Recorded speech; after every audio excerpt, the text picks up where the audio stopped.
Fala pessoal, tudo bem? Eu sou Gustavo, sou editor do Porquê e começa agora mais um Porque Sim, Não é Resposta.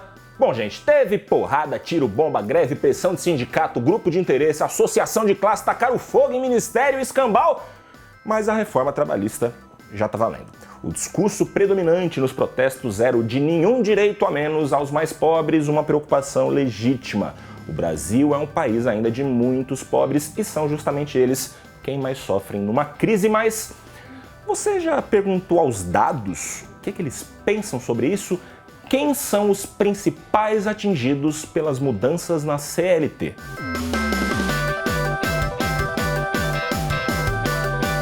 Perguntar aos dados dá trabalho. Quem quebrou esse galho pra gente foi o pessoal da Opus Consultoria. Mas o exercício é relativamente simples de entender. Você pode até tentar fazer aí na sua casa. Do que você vai precisar? Papel e caneta na mão. De duas coisas, do Excel e do IBGE. Primeiro você abre uma planilha, depois organiza os dados sobre renda dos brasileiros, de forma crescente, do mais pobre ao mais rico.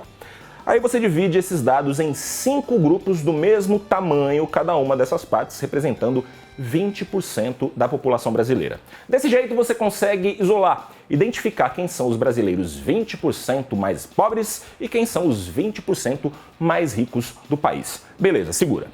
Digamos agora que a CLT tivesse sido rasgada, que os trabalhadores com carteira assinada no Brasil perdessem todos os direitos, todo o amparo legal.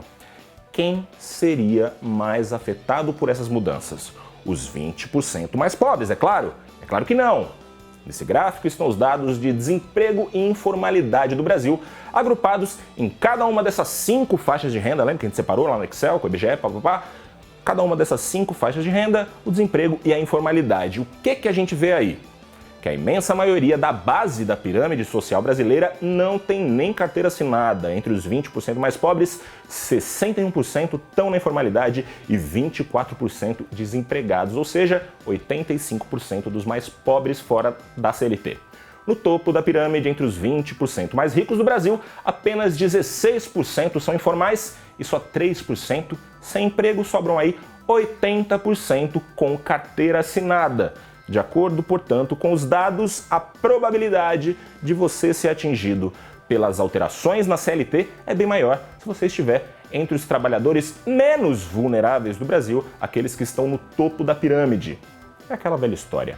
Entre a narrativa e a realidade há, por muitas vezes, um abismo tremendo. A CLT, do jeito que estava, expulsava o pobre. Trabalhadores com baixa capacitação em geral estão em trabalhos temporários, intermitentes, são pintores, pedreiros, faxineiros, eletricistas. A pessoa presta um serviço 3 meses aqui, depois fica parado, passa 5 meses em outro projeto e assim vai levando a vida. A CLT agora permite contratos intermitentes formais, com data de validade. Trabalhadores nessas condições têm, enfim, a possibilidade de serem formalizados com direito a férias, 13º. Eu tô falando isso tudo para você sair por aí defendendo a reforma trabalhista? Não. A única coisa que eu tô falando é o seguinte: a opinião da gente não serve de muita coisa quando os dados, quando os fatos dizem exatamente o contrário.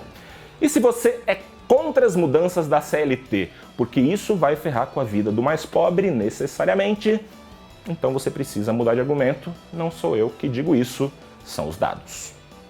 Pessoal, valeu, mais um Porque Sim, Não é Resposta, que volta daqui a 15 dias, lembrando, toda terça-feira às 20 horas da noite, primeiro no nosso canal do YouTube, então se inscreve lá, mas acessa também o porquê.com.br, o nosso Facebook, @porquê.economia.